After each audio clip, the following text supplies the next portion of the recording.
Good evening, welcome to Midlands Today from the BBC. Tonight, Range Rover launches its brand new model and it's set to create thousands of new jobs in the region's manufacturing sector. Well, the new car is being built at the Lode Lane factory in Solihull. 1,000 jobs have already been created there, plus it's estimated as many as 4,000 jobs in the supply chain. Well, pitched squarely at the luxury market, the new car is expected to have a price tag of around £70,000. The model has a new lightweight design in an effort to dispel Range Rover's image as a gas guzzler. The launch comes as JLR confirmed it will be building 2 of its models at its new factory in China. Here's our business correspondent, Peter Plisner. Stylish but still a Range Rover, well that's what the sales brochures will probably say. This is the 4th generation of the motoring classic, and parent company Land Rover is hoping it'll sell just as well as previous models. Made of aluminium rather than steel, it's meant the construction of a new high-tech body shop at the Solihull plant. The body shop we're standing in today is the world's biggest aluminium body shop. We have some 328 robots putting some 4,000 rivets onto every vehicle. But the new model isn't just good news for jobs at Land Rover. Many of the parts going into the new car are made here in the Midlands.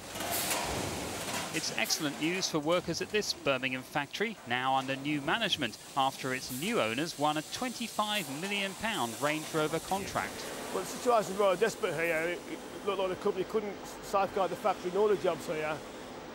So we stepped in, made an offer, which was acceptable. It gave us instant capacity for the factory so we could grow our business and support JLR on the new Range Rover. And Brad Wright is one of more than 150 workers whose jobs are now secure. Yeah, with this Range Rover work coming in, it's created a lot of jobs. Give a lot of people a good future here, really. Your go-anywhere car has become a luxury 5-seater saloon. It's more than 40 years since the first Range Rover went on sale, and it's proved something of an icon ever since.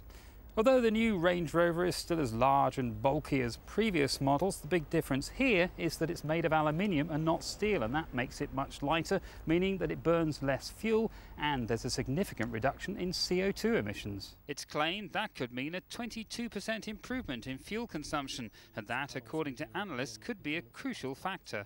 It's very important to market 4x4s as being fuel efficient because it takes away some of the guilt factor that sometimes customers might feel about choosing a heavier car.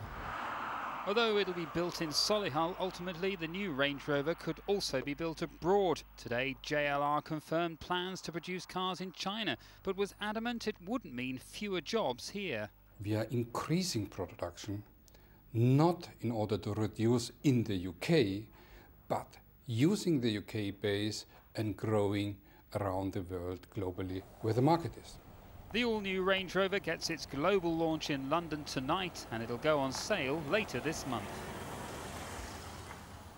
And Peter Plisner is outside the factory where that new Range Rover will be built in Solihull for us now. So Peter, how important is it that this new model, how important is this new model for the future of car making there? Well, Mary, very important. A £370 million investment. A vote of confidence in this plant secures jobs, as we heard, creates jobs. And of course, it's a vote of confidence in West Midlands manufacturing, particularly the supply chain that makes the parts that go into these vehicles. And with me is Rachel Eade from the Manufacturing Advisory Service. I mean, Rachel, first time, it is a bonanza time for West Midlands suppliers, isn't it?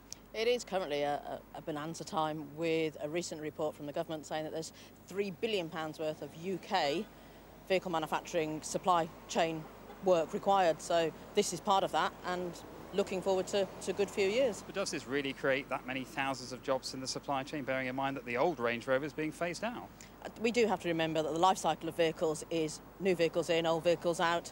So a lot of it is safeguarding of jobs into the future. But new models, particularly premium models like this, do safeguard jobs and will create jobs, particularly in design and specialist areas of manufacturing. But is there a worry that some suppliers might overstretch themselves, overinvest in new equipment, bearing in mind this vehicle is likely to retail at a starting price of around £70,000? How many people are going to buy those cars? They're selling abroad. I think that's the prime market for this vehicle. But we have to remember that in the West Midlands, one of the things that we're very good at is premium niche vehicles that charge premium prices, so therefore suppliers, it is an optimum market to enter. Very briefly, should we be worried about them producing cars in China, even sourcing parts in China? I don't think so. We sell cars abroad because overseas clients want to buy designed and made in Britain, and we'll continue to do that. Rachel, many thanks. Well, the new Range Rover gets its global launch in London tonight, and we'll have pictures of that launch on the late bulletin just after the 10 o'clock news. Thanks so much indeed, Peter. A Birmingham